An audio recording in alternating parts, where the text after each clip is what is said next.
Democrats' open border policies have turned our country into a sanctuary for illegal aliens, and now they want them to vote. The SAVE Act ensures that only American citizens decide America's future. The Democrats' open border policies have brought nothing but chaos and destruction to our communities as millions of illegal aliens have flooded into this country. The left's refusal to secure our borders is deliberate and a direct threat to our democratic institutions, as a growing number of non-citizens are registered to vote and have been found to vote in our local, state, and federal elections. By allowing non-citizens to vote, they dilute the voice of every American citizen, undermining what should be a free and fair election. This entire Republican majority has been one gigantic, complete, total failure. A complete mess from day one with these people in charge. It's an embarrassment. We've got 8 weeks left in the 118th Congress to do our legislative work.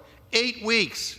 And instead of doing something to make life better for anyone, or hell, even the bare minimum by stopping a government shutdown, we are considering a no-good stopgap resolution that extends funding into 2025. And you gotta love this. You gotta love this. The gentleman from New York is on the floor today trying to convince everyone to vote for the bill, when Republicans cannot even convince their own members to vote for it. I mean, seriously. Every minute I look at my phone, I see another Republican defecting. Mr. Speaker, the Republican manager is wasting his time debating me. He needs to be debating his Republican friends who are coming out against the bill in droves. Clearly, they don't have the votes for this awful plan, so why are we wasting time here in this House on a bill that has no chance whatsoever of ever becoming law? Let's start with H.R. 1398. Protect America's Innovation and Economic Security from CCP Act of 2024. This bill will reestablish the CCP initiative at the Department of Justice, an effort that was originally established by President Trump, which successfully combated espionage, hacking, and theft of American trade secrets. And you know what? It worked. Under Trump's leadership, we saw 45 individuals convicted or plead guilty to espionage. But in yet another surrender to the woke mob, the Biden-Harris administration, with zero justification, they shut it down. They shut it down cold. They claimed it stoked anti-Asian bias. That argument is just not wrong. It's an insult to every American. House Republicans have brought forward H.R. 1516. The DHS Restrictions on Confucius Institutes and Chinese Entities of Concern Act. Since 2005, the Chinese government has sponsored Confucius Institutes at American universities, ostensibly to teach Chinese language and facilitate cultural exchanges. However, these institutes are a cover for the CCP's global influence and propaganda campaign. I've seen it in my own district. This bill will cut off Homeland Security funding for any university that maintains relationships with these entities. Now, let's be clear. The Chinese Communist Party's ultimate goal is to build the most advanced military in the world by 2049. And they're stealing our intellectual property to do so. House Republicans simply will not stand by idly and let that happen at our higher learning institutions. Mr. Speaker, this is embarrassing for your side of the aisle. It's mid-September. Republicans said they would get all 12 separate appropriation bills done before we left for the August break. Yet another broken promise among a long list from Speaker Johnson to add on to all the broken promises from Speaker McCarthy before him. And House Republicans are once again showing their deep disrespect for the veterans community by proposing a 6-month CR that shortchanges the VA cost of war toxic exposures fund by $12 billion. $12 billion. That is morally reprehensible and just plain cruel.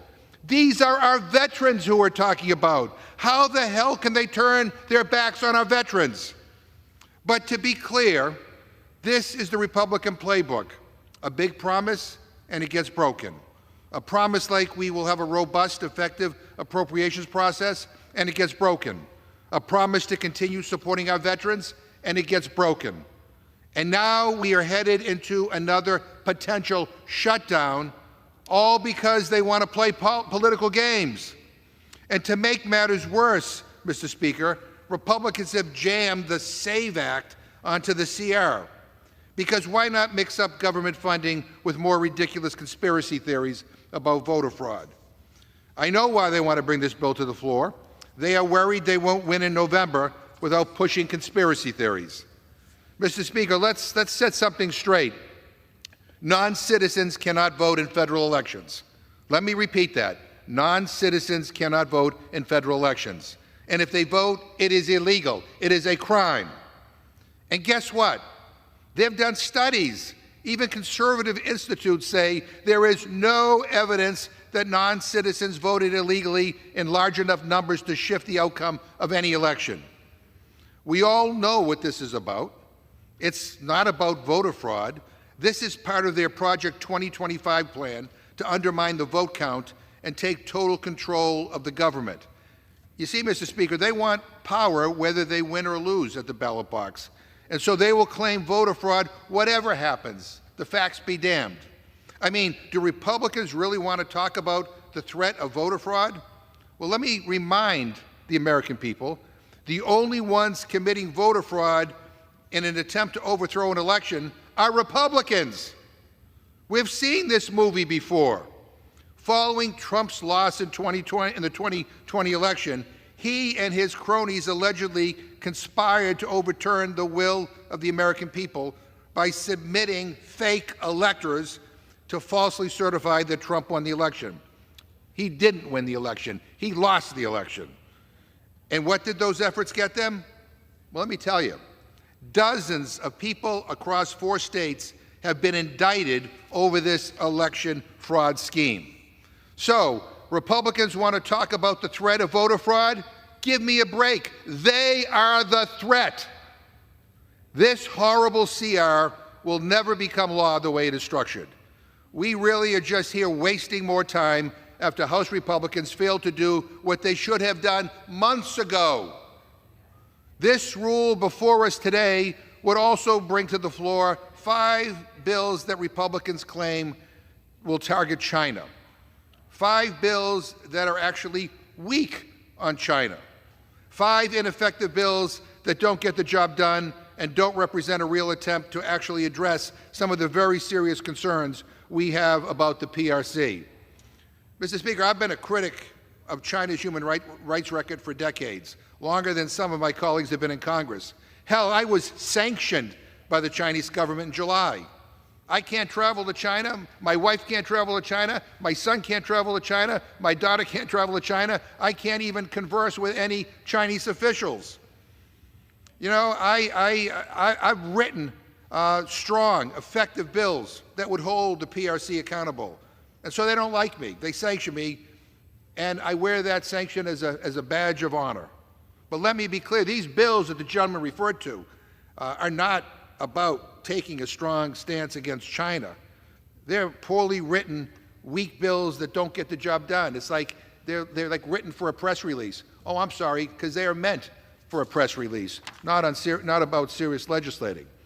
Believe it or not, we can strengthen our national security. We can stand up to China on human rights, and we can support our veterans and make sure they get the care that they need. We can fund the government, and we can do all of that and more if we work together. That's what people want. They want us to behave like adults. Sadly, Republican leadership is more interested in sound bites and Fox News headlines heading into November than they are about governing. And I would say they would rather put politics ahead of progress. But, Mr. Speaker, Project 2025 isn't just politics. It's weird, it's shameful, and it's deeply dystopian. It's dangerous stuff. Americans are tired of this garbage, and I think they are about to make some very different choices starting November. And with that, I reserve my time.